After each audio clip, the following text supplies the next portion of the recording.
urang nyebrang kuari ka malaikat. Malaikat emang teu boga aambean, boga aambean. Ketika urang cicing di kamar maca Quran, cicing urang di mushola maca Quran, zikir tasbih, malaikat ngambe. Seungit amat ya, aduh Habib Ahmad seungit amat sebab maca zikir.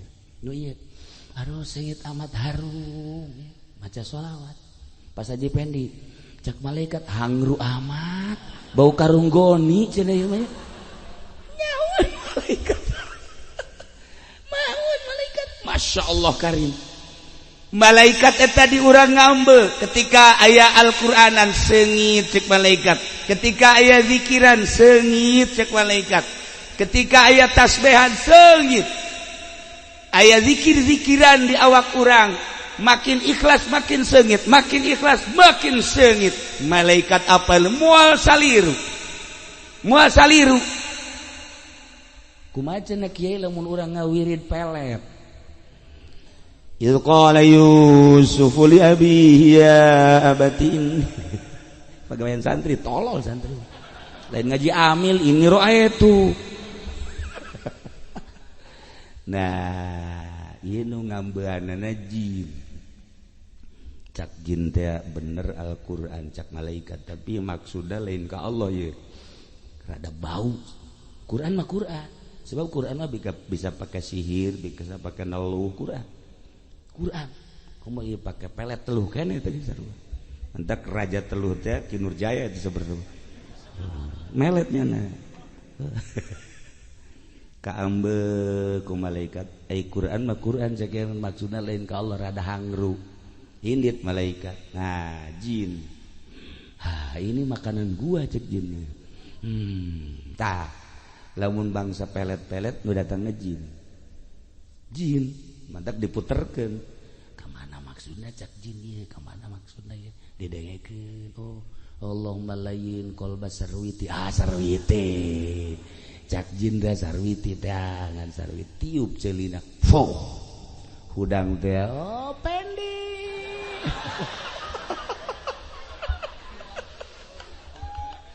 Atuh eta ulin jin eta. Nah ieu para jamaah kaum muslimin wal muslimat rahimakumullah, ahli Allah babarengan jeung malaikat lantaran aambeunana kaambe ku malaikat. Jelema nu teu eureun-eureun maca Al-Qur'anul Karim bareng jeung malaikat. Jelema teu eureun-eureun zikir ka Gusti Allah, malaikat anu ngabarenganana. Jelema teu eureun-eureun maca sholawat, malaikat nu ngabarenganana. Jelema teu eureun-eureun dunia, jurig nu ngabarenganana. Mentak boro-boro malaikat kula kadieu hangru. Boro-boro malaikat kula ge kan hangru. Kaambe. Pahawa. Kaambe ih. Asana hangru apa cule gitu ya mah. Emang rada pantasnya nama culean. Iya teh hangru. Masya Allah karim. Nah iya. Jadi jelema anu sering maca Quran bareng jeung malaikat, ngambe malaikat, seungiteun malaikat. Zikir seungiteun malaikat, sholawat seungiteun malaikat, bahkan laporan sholawat nah bentuk jadi malaikat. Bebeja ka Kangjeng Nabi. Ketika orang maca sholawat langsung ke Kangjeng Nabi. Assalamualaikum ya Rasulullah. Saha ieu abdi sholawat. Sholawat saha? Sholawat aja pengen paingan hideung sia. Emang kunaon kitu ieu kula jadi hideung. Maksud sia maca sholawat naon? Supaya karung laku. Teu eureun-eureun sia ti ngongorak, tolol cak Kangjeng Nabi, teu boga kaisin sia. Cerekan ku Kangjeng balik deui sholawat ka dieu, nampilin Kangjeng mah KJP goblok sia. Kula aing dibalikeun deui. Sholawat teh sing lurus ka Gusti Allah. Nah, ieu keur hirup keneh seperti gitulah. Mantak lamun diteruskeun ieu lalakon diteruskeun makin ikhlas, makin hebat, makin ikhlas, makin hebat. Urang bisa naik ke langit sakbah Kangjeng Nabi. Lamun Kangjeng Nabi ku Gusti Allah diberangkatkeun minal Masjidil Haram ilal Masjidil Aqsa, di luar alam nu ieu ta'rujul malaikah Nah urang teh kapan titah nuturkeun Kangjeng sebab Kangjeng teh laqad kana lakum fi rasulillahi uswatun hasanah tuturkeun Kangjeng Nabi bisa hiber urang bisa hiber kifudoli bae nuturkeun Kangjeng Nabi henteu aya saparapat acan lah saparapat boro-boro saparapat 1% ge henteu cenah nuturkeun Kangjeng Nabi ngomong doang ngomong doang ya iya komo Ki Jamal mah setengah parapat jente atunya mah ceramah maksudnya hayang ganti ban mobil atuh beres ieu kuari geus mikiran bae kabari Kijang hayang Fortuner geus berhasil kuari hayang Lexus datang ka paeh moal sia Jamal 3,5 miliar Lexus mah geus ulah jadi hayalan ulah ngan sajore-jorena kiai mah bisa tobat Aisyah tu kiai mah Habib bisa tobat jangan mah engke sakalina tobat ceuri ka Gusti Allah sakalina tobat ceuri ka Gusti Allah bisaan kiai coba Haji Pendi pernah Haji ceuri karung teu laku beda kan motif ceurikna atuh badak ba kiai mah geus ahli sorga apa pokona kiai mah ahli sorga asun mah kos kitu bloon. Ya Allah ya Rabb. Cek Imam Ghazali urang kudu boga keyakinan. Ulah ti Kangjeng Nabi luhur teuing ti Imam Ghazali bae. Urang kudu boga keyakinan. Ketika Al-Qur'an dijelaskan innal ladzina amanu wa amilus solihat. Jelema anu iman ngamal soleh, kabelah dituna bakal dibere surga.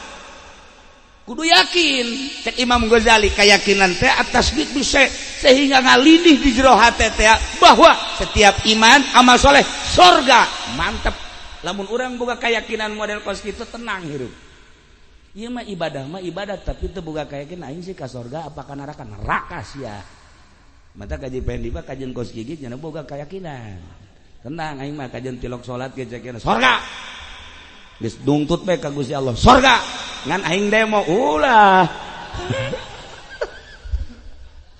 nah balikan deui keun bae eta mah mun diteruskeun ka ditu kudu aya cara-cara tersendiri ieu mah lamun maot urang lamun maot terus ka jero kubur malaikat geus nyahoeun kan ka ambeul inna lillahi wa inna ilaihi raji'un telah pulang ke rahmatullah Habib Razak awatnya kaambekan ku malaikat oh ini Habib bener apa kagak ya kaambeun ya terserah Habib dah bener jangan enggaknya serah dia dah saya mah cuma ngomong aja inna lillahi wa inna ilaihi raji'un Haji Pendi bae malaikat ngambek bau karung goni cekina bau kredit cekina bau kaambeun ku malaikat sing hade nu mantak urang teh sebenarna mah titah nyebutkeun ka mayit supaya bagus kumaha ieu mayit bagus kumaha ieu mayit bagus emang malaikat bisa katipu moal dumal katipu malah malaikat bingung tadi dibagus-bagus jaka ambeun aku aing hangruk ieu pan dibagus-bagus salajan aya dongengna ieu keur carita hakikatna malaikat tetep ngambe kaambe ku malaikat urang di jero kubur emang teu kaambe begitu Kiai Haji Jamal maot langsung kaambe teu bagus henteu nama cekna ieu cek malaikat rada teu bagus sarua jeung Ki Fudoli teu beres gitu ngan aya bagus da setik kadang-kadang magahan ngaji keur capek gelap pandai keur capek manyana maksakeun karena Allah pandai diondang mah kitu karena duit beda kan dibanding-banding ku nya nu karena Allah jeung karena duit rada menangan nu karena Allah tah eta untungna setik kan dibandingkeun ge tah mana nu karena Allah na mana nu teu tah ieu kaambe ku malaikat Masya Allah lamun gajah bisa ngambe lamun maung bisa ngambe lamun tawon bisa ngambe, lamun malaikat bisa ngambe, atuh komo Allah. Nah urang teh lengah amat teh asa didelekeun ku Gusti Allah, sehingga berani amat urang nonton TV sadaekna, berani amat urang SMS-an ka jahe. Ikan blon nih. Ku pamajikan disumput musik aya hawa. Ku murid Haji Jamal ge sering murid. Ini mah rahasia khususon ila ruhi cekna ieu. Gusti Allah moal bisa disumput-sumput Haji Jamal. Enggak ada ieu. HP boga 3 Haji Jamal. HP nu hiji jang paranti undangan, nu hiji deui jang paranti keluarga, nu hiji deui khususon. Ya Allah ya Rabb. Nah ieu carita malaikat ngambe atuh komo Gusti Allah nu maha segala-galana. Lamun urang boga keyakinan urang ditinggalikeun ku Gusti Allah, didengekeun ku Gusti Allah, bahkan lamun urang nyaritakeun tentang roh urang atupan Gusti Allah nyarita wa nafakhtu fihi mir ruhi, kaula niupkeun ka anjeun teh tina ruh kaula, di awak urang teh aya ruh Allah, ruh Kangjeng Nabi Muhammad dibentukeun jadi ruh urang, aya 3 di dinya teh. Ketika dihijab ku Gusti Allah jadi kafir, ruh Allah na nyingkir, cahayana maksudna ruh Kangjeng Nabi na nyingkir, cahayana nu aya tinggal ruh manusiana. Urang mah kulantaran iman ka Allah, iman ka Kangjeng Nabi urang Kangjeng Nabi Muhammad sallallahu alaihi wasallam, aya 3 ruh. Nu mantap urang lamun ngadenge takbir tetep we ngageter. Ndek takbir naon bae? Takbir lebaran, Allahu akbar, Allahu akbar, Allahu akbar, la ilaha illallah, Allahu akbar. Langsung munigak bulu urang komo awewe mah hajut ceuri ngalengis. Tanya neng kunaon ceuri, can kabeli selop. Siapa? Takbir teh kena selop goblok teh coba. Emang dirimpak mah bloon kabeh. Takbir kelain ka Allah ka selop.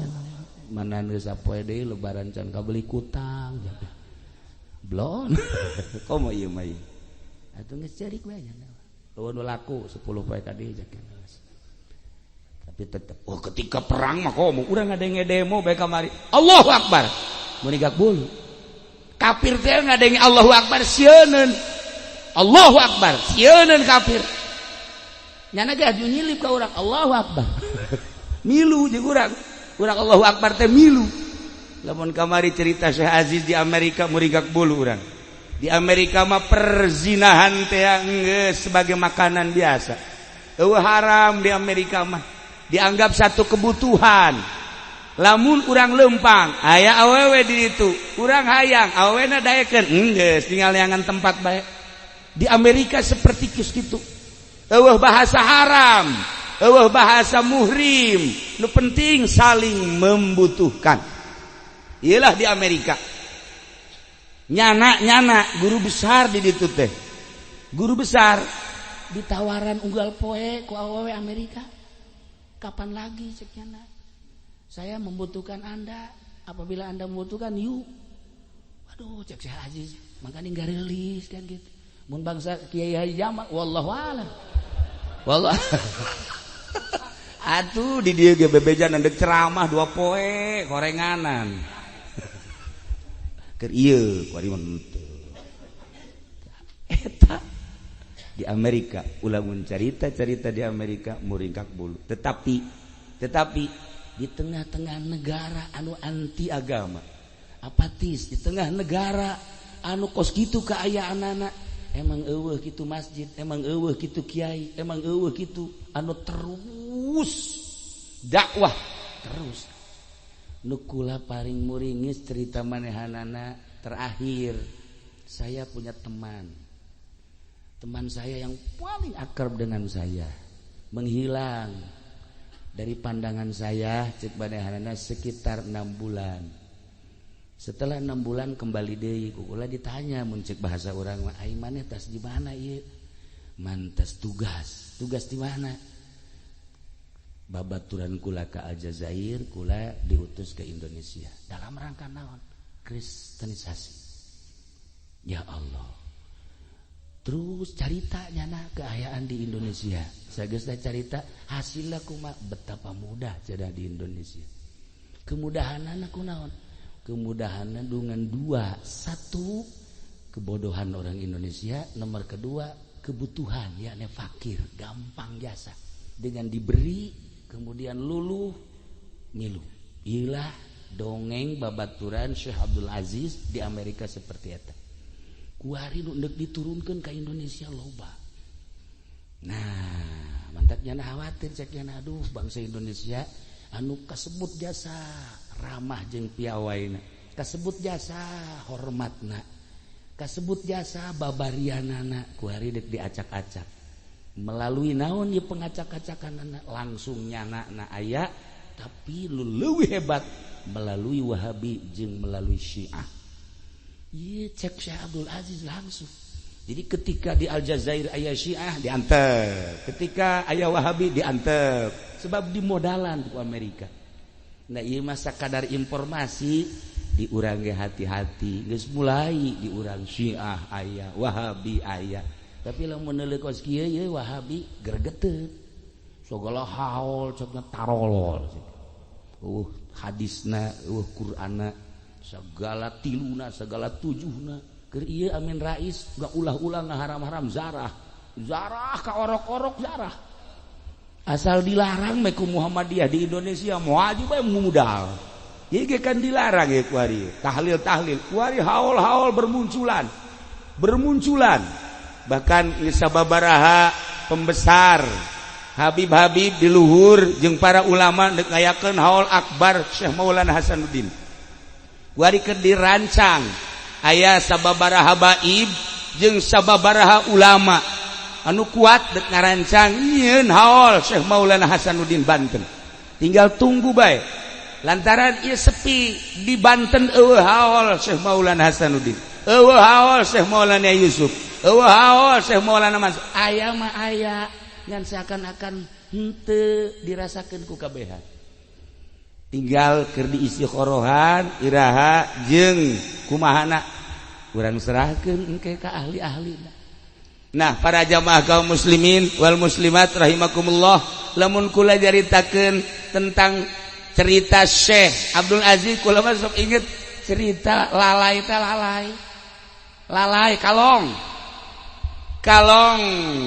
nempel di tangkal kayu ngagantung baik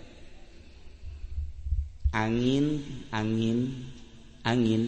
jeung hujan nyana ngobrol cek angin teh hey hujan coba sing gede maksudna kalong supaya ragag hujanan lu gede eta hujan nurut hujan wow topan pulting beliun selesai kalong seserian salamet ai tinggal hiji deui coba kusia angin sepoi oke.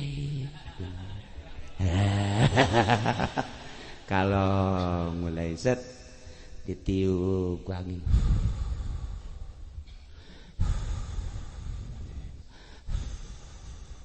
kicep kalau ngegerah ditiupan ku angin sepot mantap tiis amat cek ngeunaheun amat reupes ragam ya kalau ku puting beliung mah kenceng nyana topan mah kenceng nyana hujan geledek kenceng nyana tapi ku angin sepoi-sepoi Masya Allah langsung perem atuh Ki Jamal ge bareng dibere duit ku bupati perem hancur ieu kalong raga Ki Jamal ieu Ki Pudoli mah geus diheula geus inting-intingan tah mah geus da ieu si hade kiai kuat kiai ku angin mah kiai kuat kiai ku hujan mah kiai kuat benturan-benturan tapi ceritana ku angin sepoi Masya Allah karim mimiti dibere 3 juta kan awal nama Jamal kan setting kan ulah sok tual toel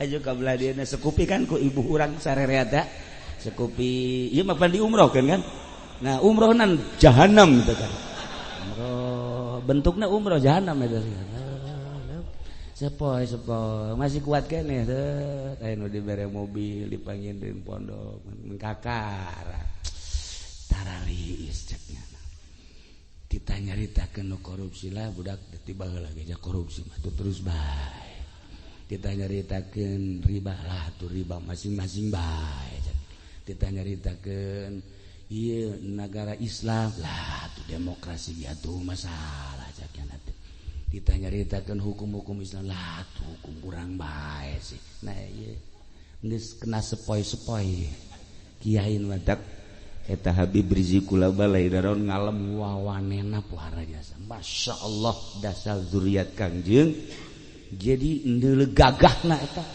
saha urang anu wani setan-setanan atuh presiden setan Tito juri setan kabeh setan-setan termasuk Ki Jamal setan ajuna mah acak-acakan setan gawe gagah eta nah iya sebab naon eueuh angin sepoi nu datang namun nyana daek nerima sabaraha miliar kula nyaho namun nyana daek nerima sabaraha miliar Masya Allah luar biasa dibeli Ki Jamal mah teu kudu dibeli malah nyieun proposal jangan pengajuan kan aju kukula kajawan ulah ji ulah henteu aju teh henteu ngan lewat tukang tetep eta mah teu kanyawana kan teu kajawan mah masalah.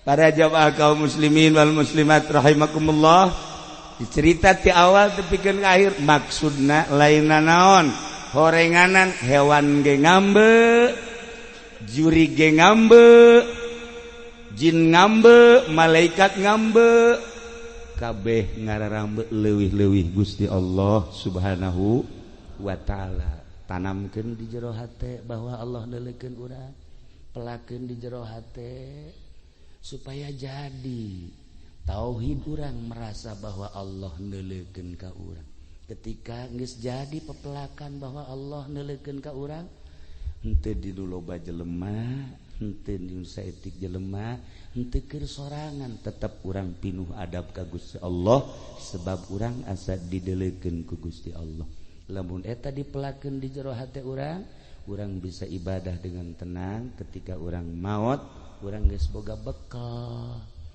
geus boga bebekal nikmat malah ngeunaheun maot eta ketika datang malakul maut urang geus ngaharepkeun kedatanganna sebab urang rindu ka Allah sebab urang asa dideuleukeun ku Gusti Allah kitulah para jamaah kaum muslimin wal muslimat rahimakumullah urang diambean ku malaikat babacaan urang maka sing hade babacaan urang jero hate urang kaambe ku malaikat kaambe ai nyahoeun mah henteu malaikat batu nyahoeun sebab nyana mah nyatet teh anu kanyahoan ku nyana ngan aambean nyana nyaho gitulah komentar para ahli hakikat para ahli tasawuf nu dijelaskeun di sababaraha kitab urang doakeun ibu almarhumah Ummu Kulsum mudah-mudahan dihampura sakabeh dosana dilegakeun di kuburanana dicaangkeun di kuburanana